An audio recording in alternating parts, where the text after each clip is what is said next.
If you're in the market to buy a home, here are some very common mistakes that you can avoid. Without further ado, let's get into it.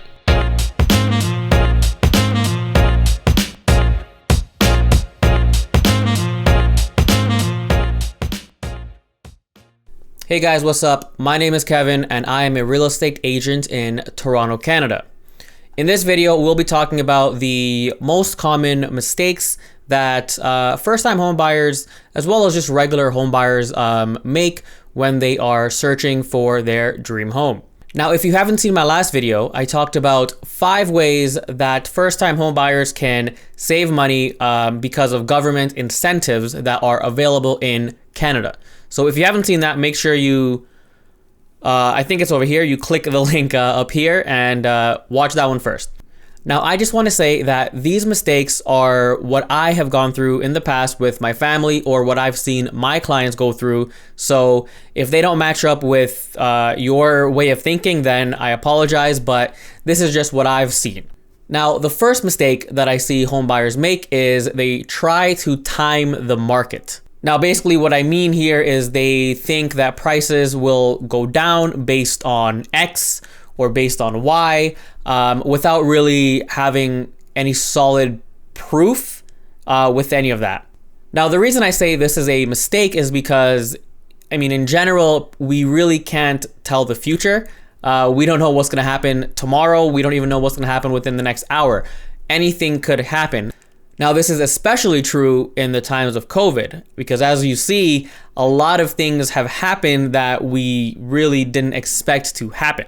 Now, lots of home buyers, they think that, okay, let me just hold out on buying because I think the price is going to drop in the next, few months or however long. Now, I've actually had this happen with one of my clients where he thought that the market was going to go down, so he was trying to hold off. And in all honesty, no one knows what the future holds. So if you're looking to buy and you're looking to buy now, then you should buy now. Another mistake is thinking that the list price is going to be the sale price, and that is absolutely not true. In my market here in Toronto, Canada, the list price is almost never the sale price. Prior to COVID, the list price was well under what it would actually sell for. And even right now, what I've been seeing is sale prices in the GTA have been usually quite a bit higher than the list price. So that's something that home buyers, especially first-time home buyers, need to be wary of. Now, a good real estate agent would pull up comparables to see roughly what the sale price would be. Now, the third mistake, which is I think a very big one, is not being prepared prior to looking at homes. Now, this sort of breaks down into 2 parts. The first part being not knowing what you are able to afford because you didn't get your pre-approval.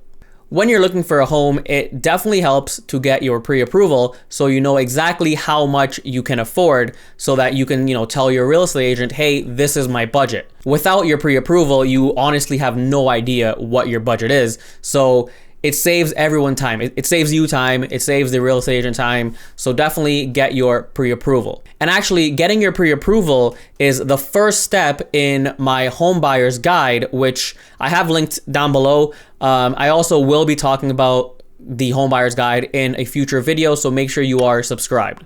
Now, the second part to this is not knowing your requirements prior to looking for homes. And what I mean by this is not knowing exactly what you're looking for in a home.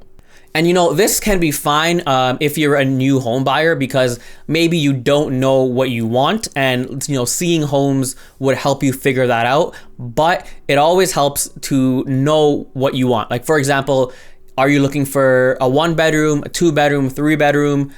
Maybe you want a big backyard, maybe a pool. All of these things, the more detailed it is really, the greater of a help it will be for your real estate agent. Now, not being prepared in these ways that I mentioned can ultimately result in you looking in a completely different price range than you are capable of affording, or you can also lose out on your dream home based on how competitive the market is. Now, another huge mistake that I see buyers make is loving the house, but not loving the neighborhood. Now, this is very important because you could always, upgrade your house, but you really can't move your house from one spot to another. Now, I actually have a funny story about this because the last house my mom bought was stunning. It was gorgeous. She brought me on the showings prior to buying, of course, and I was like, wow, this is really nice.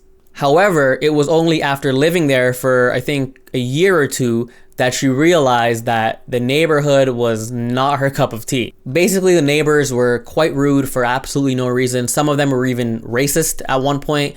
So understanding the neighborhood and whether or not you would like it, that is a huge, huge, huge thing that I cannot emphasize enough. Now, as I mentioned, you cannot physically lift your house up and move it somewhere else. So buying a home in the location that you want is a huge thing.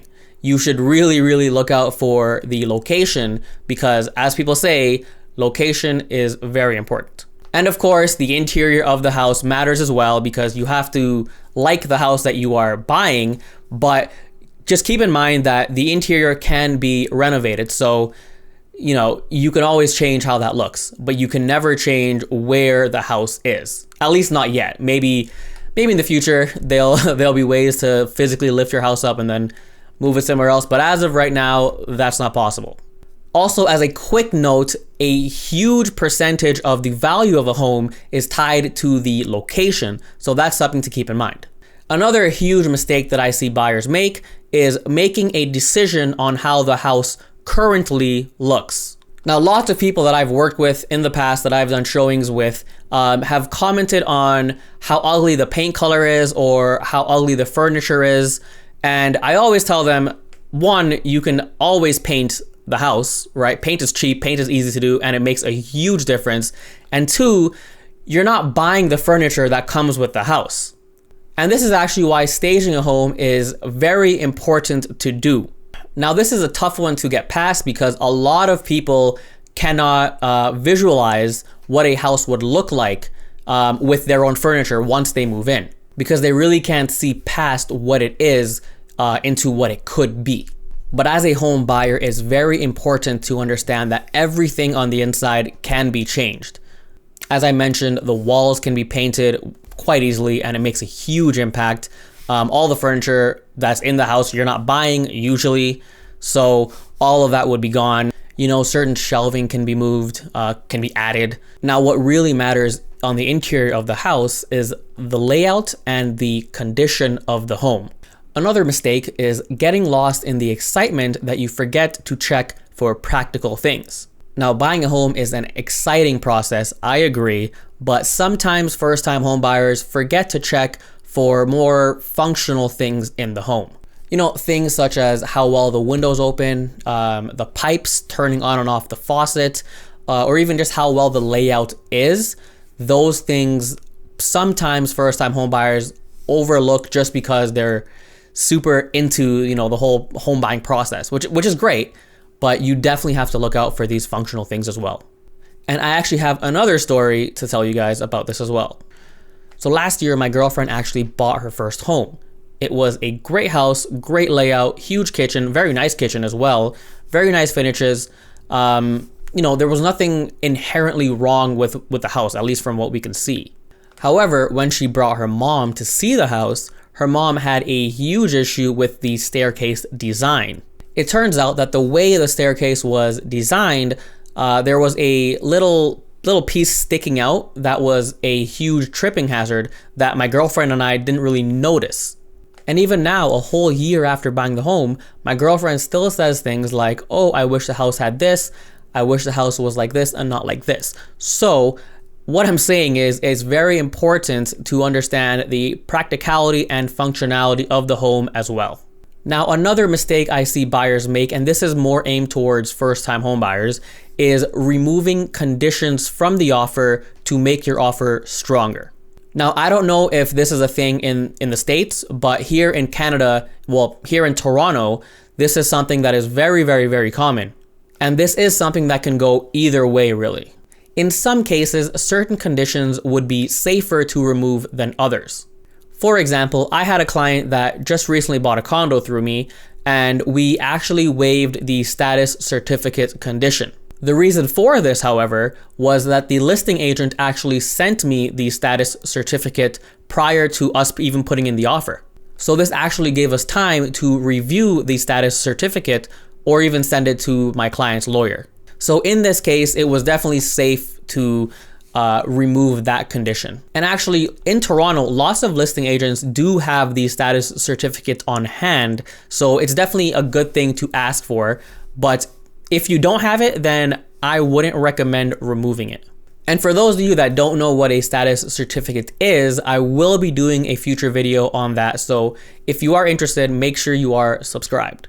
However, when it comes to buying a house, not a condo, there is one condition that I recommend you leave in.